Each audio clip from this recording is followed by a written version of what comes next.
안녕하세요. CKN입니다. F1은 끊임없이 규정의 틀을 바꾸며 발전해왔습니다. 그 중에서도 특히 눈에 띄는 순간이 있는데요. 바로 한 팀이 너무 오래, 너무 강하게 독주할 때입니다. 이럴 때 FIA는 종종 규정을 손봅니다. 공식적인 이유는 언제나 같습니다. 균형 있는 경쟁 유지와 함께 상업적 이익도 고려한다는 거죠. 하지만 솔직히 말해서 누가 봐도 이건 저 팀 잡으려고 만든 규정인데 싶은 경우가 적지 않았는데요. 그래서 이번 영상에서는 특정 팀의 독주를 끊기 위해 FIA가 실제로 어떤 규정들을 바꿔왔는지 그 사례들을 하나씩 짚어보려고 합니다. 1992년부터 1993년까지 윌리엄스는 F1 역사상 가장 기술적으로 앞서간 팀이었습니다. 액티브 서스펜션, 트랙션 컨트롤, ABS 등 당시로서는 파격적인 전자장비를 적극적으로 도입하며 그리드를 완전히 지배했죠. 1992년 FW14B는 경쟁 차량보다 랩당 최대 2초 가까이 빠른 성능을 보였습니다. 나이젤 만셀은 이 차량으로 시즌 16경기 중 9승, 14번의 폴 포지션을 기록하며 압도적인 챔피언에 올랐습니다. 팀메이트 리카르도 파트레시아와 함께 수차례 원투 피니시를 기록하며 윌리엄스는 컨스트럭터 챔피언십까지 손쉽게 가져갔습니다. 1993년에는 더욱더 진화한 FW15C가 등장합니다. 알랭 프로스트와 데이먼 힐이 드라이브한 이 차량은 여전히 경쟁자들보다 랩당 1.5초에서 2초 빠른 성능을 유지했습니다. 프로스트는 7승과 13번의 폴 포지션으로 챔피언에 올랐고 힐 역시 3승을 거두며 팀의 우위를 굳혔습니다. 윌리엄스는 2시즌 연속 사실상 경쟁자가 없는 상태였습니다.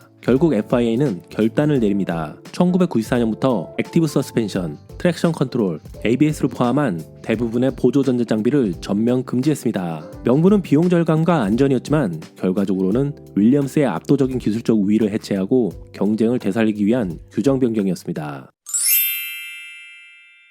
2000년부터 2002년까지 페라리는 미하엘 슈마허와 함께 3년 연속 드라이버 챔피언십과 컨스트럭터 챔피언십 우승을 가져가며 시대를 지배했습니다. 특히 2002년에는 17경기 중 15승이라는 압도적인 성적을 남겼고 독주로 인한 시청률 하락 우려 보도까지 나올 정도였죠. 이 불행이 속에서 FIA는 2003년을 앞두고 경쟁을 되살리겠다는 명분으로 규정 손질에 들어갑니다. 주요 변경 사항을 살펴보자면 첫째, 2003년에 원랩 퀄리파잉이 도입됩니다. 금요일과 토요일에 한 대씩 단독 주행으로 기록을 재고 특히 토요일에는 레이스 연료량으로 랩을 찍게 하면서 변수와 전략 요소를 크게 키웠습니다. 둘째, 포인트 시스템이 상위 8위까지로 확대되어 우승 싸움뿐만 아니라 시즌 내내 순위 싸움이 더 길게 이어지도록 설계됐습니다. 셋째, 트랙션 컨트롤, 런치 컨트롤, 자동화 장비 금지도 논의됐지만 2003년에는 시즌 중반부터 전면 금지처럼 깔끔하게 시행되진 않았고 연기, 타협, 유지 쪽으로 흐름이 바뀌었습니다. 결과적으로 2003년은 페라리, 맥라렌, 윌리엄스가 시즌 내내 울고 늘어지는 확실히 2002년과는 다른 챔피언십 그림을 만들었습니다.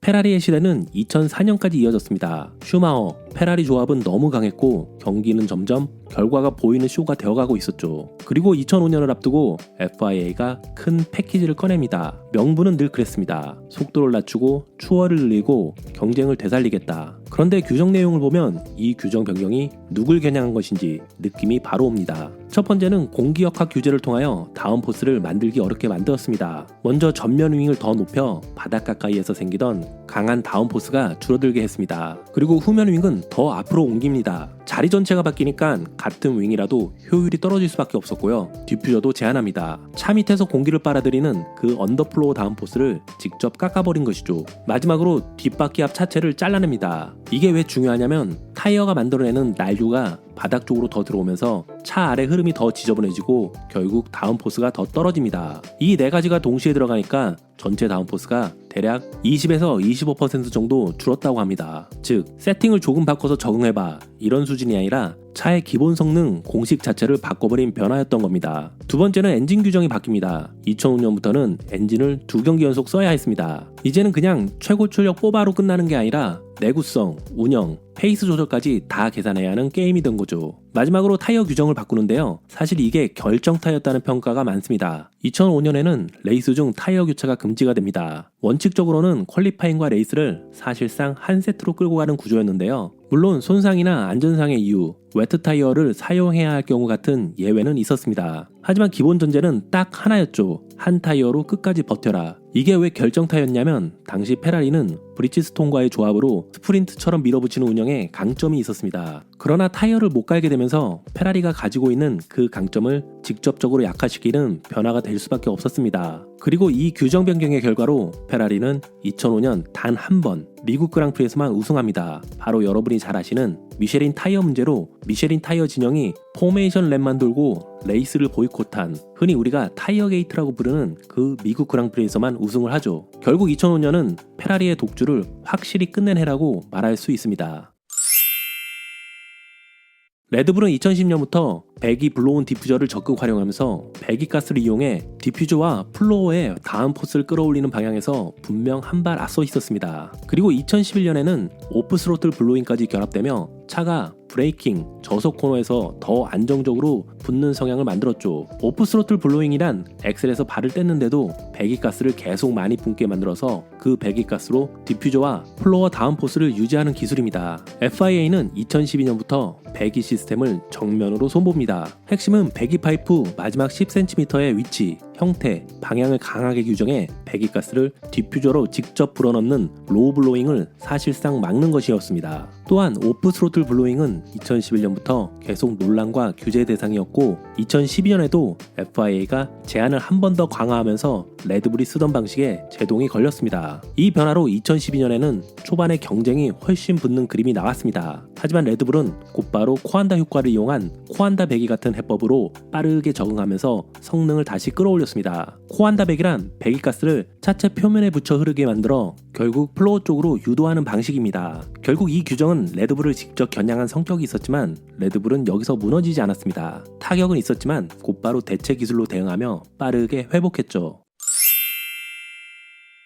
메르세데스는 2014년 터보 하이브리드 시대가 시작된 이후 F1을 사실상 자기들 시대처럼 만들어 왔습니다. 그리고 그 긴 우위를 지탱한 축 중 하나가 바로 로우 레이크 컨셉이었죠. 그런데 2021년 FIA가 또 한 번 판을 흔듭니다. 명분은 늘 그럴듯합니다. 바로 타이어를 보호하기 위해서라는 명분이죠. 하지만 규정 내용을 보면 딱 감이 옵니다. 차 전체가 아니라 플로어를 노렸습니다. 즉 다운 포스를 만드는 심장부를 직접 때린 거죠. 2021년 FIA는 차량 플로어 가장자리의 슬롯을 막고 리어 플로어 뒤쪽을 삼각형 모양으로 잘라 다운 포스를 줄였습니다. 여기에 리어 브레이크 덕트 윙넷과 디퓨저 펜스도 줄였죠. 공식적으로는 타이어 보호를 명분으로 했지만 결과적으로는 로우 레이크 설계를 쓰던 메르세데스가 특히 큰 타격을 받았다는 평가가 나왔습니다. 그리고 토토울프도 훗날 2020년 말에 결정된 플로어 규정이 우리를 겨냥한 것이라는 취지의 언급도 하였습니다. 게다가 2021년은 또 하나의 분기점입니다. F1 역사상 처음으로 버짓캡, 즉 예산 상한이 들어온 겁니다.